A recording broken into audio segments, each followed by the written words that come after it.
Selamat siang Pak, saya atas nama Marcella Yulfikta Krisilon, kelas A semester 3, NIM 19030319.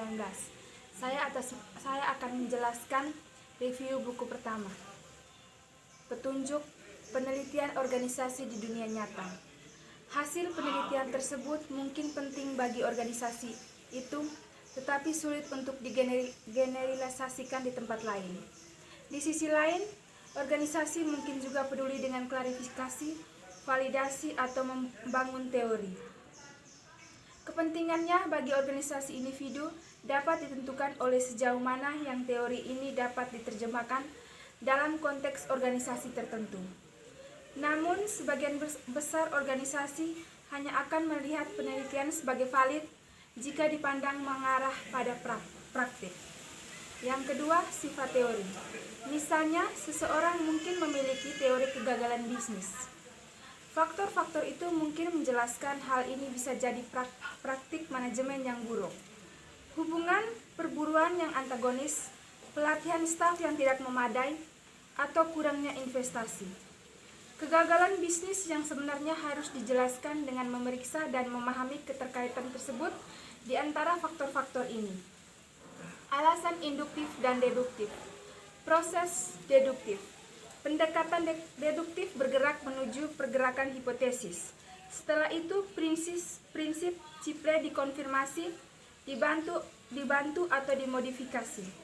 Hipotesis ini menyajikan pernyataan tentang dua atau lebih konsep yang mencoba menjelaskan hubungan antara mereka. Proses induktif. Melalui pendekatan induktif, perencanaan dibuat untuk pengumpulan data. Setelah itu, data dianalisis untuk melihat apakah ada pola yang muncul dan menunjukkan hubungan di antara keduanya variabel.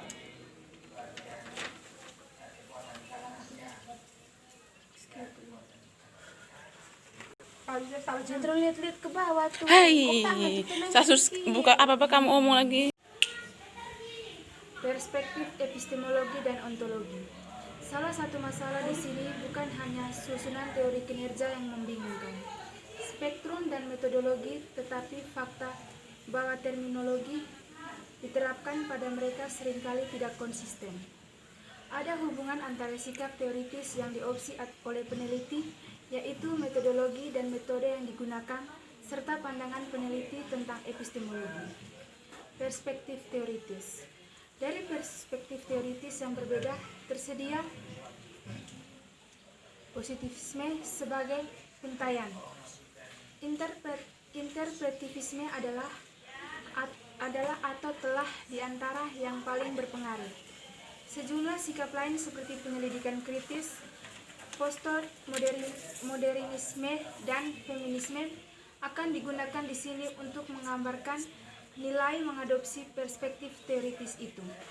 Positifme merupakan paradigma epistemologi yang dominan dalam ilmu sosial dari masa 1930-an hingga 1960. Argumen intinya bahwa dunia sosial itu ada eksternal kepada peneliti dan bahwa propertinya dapat diukur secara langsung. Metode penelitian eksperimental dan kuasi eksperimental. Dalam eksperimen ilmiah klasik, subjek secara acak ditugaskan ke salah satu eksperimental atau kelompok kontrol. Kelompok eksperimen menerima perlakuan dan hasilnya dibandingkan dengan kelompok kontrol yang tidak menerima pengobatan. Memilih dan merencanakan dengan baik. Proyek penelitian. Proses penelitian bisa memakan waktu lama yang sulit, jadi Anda harus berkomitmen pada subjek.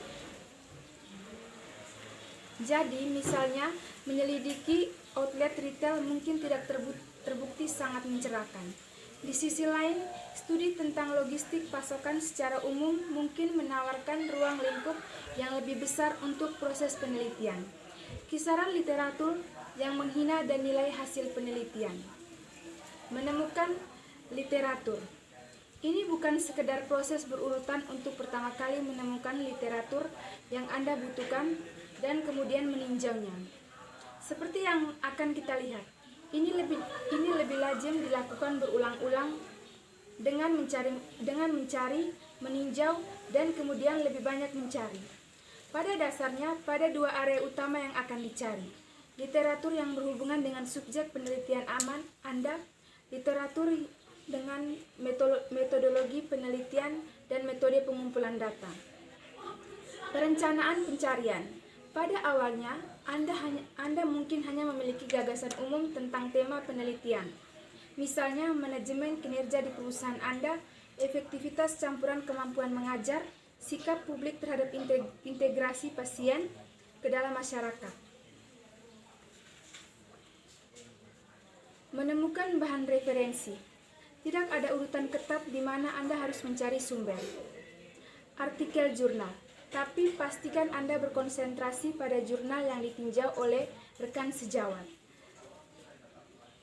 Artikel di jurnal yang kredibel oleh peneliti akademis lainnya. Oleh karena itu, kualitas dan keadaan artikel tersebut meskipun tidak dijamin lebih terjamin. Buku. Mulailah dengan monograf penelitian yang merupakan ringkasan akademik literatur tentang subjek tertentu. Struktur penelitian eksperimental.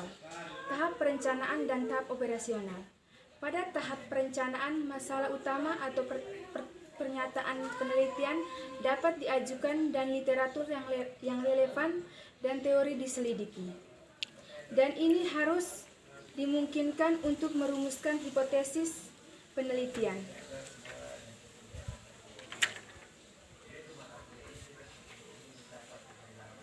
Merancang deskriptif dan survei analitik. Survei adalah deskripsi yang terinci dan tepat. Survei melibatkan yang sistematis pengumpulan data. Jadi, di jantung survei terletak pentingnya standarisasi. Merancang evaluasi. Evaluasi melibatkan pengumpulan data secara sistematis.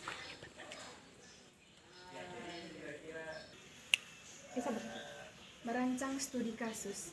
Studi kasus digunakan untuk berbagai topik, termasuk kinerja organisasi MANCE, mengevaluasi hubungan antara individu, tim atau departemen, dan implementasi proyek. Pengumpulan data primer. Merancang pertanyaan individu melibatkan proses analisis yang ketat untuk dihindari ambiguitis, pertanyaan pengarah, pertanyaan ganda, dan pertanyaan yang menyesatkan. Mengumpulkan data primer. Wawancara dapat dibagi menjadi 5 kategori mulai dari percakapan, informasional, hingga terstruktur sepenuhnya. Pengumpulan data primer. Pengamatan lebih dari sekedar melihat, itu juga melibatkan kombinasi yang kompleks dari semuanya indera dan interpretasi peristiwa yang diamati. Mengumpulkan data primer. Tindakan yang mengganggu melibatkan penggunaan sumber rekaman, suara, dan gambar, dan sekarang di internet. Menganalisis dan mempresentasikan data kuantitatif. Pemilih uji statistik harus dilakukan pada tahap desain penelitian dan bukan sebagai renungan. Mengumpulkan data dan menganalisis data kuantitatif.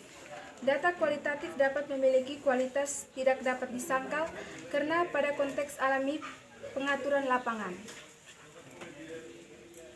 Menulis laporan peneliti. Pahami kebutuhan dan minat audiens yang Anda tuju dan tulislah untuk mereka. Riset tindakan dan perubahan. Penelitian tindakan digunakan untuk mengatasi masalah dunia nyata dengan peneliti menjadi terlibat aktif dalam proses peneliti sebagai agen perubahan. Sekian dan terima kasih. Itulah hasil video dari saya. Selamat siang.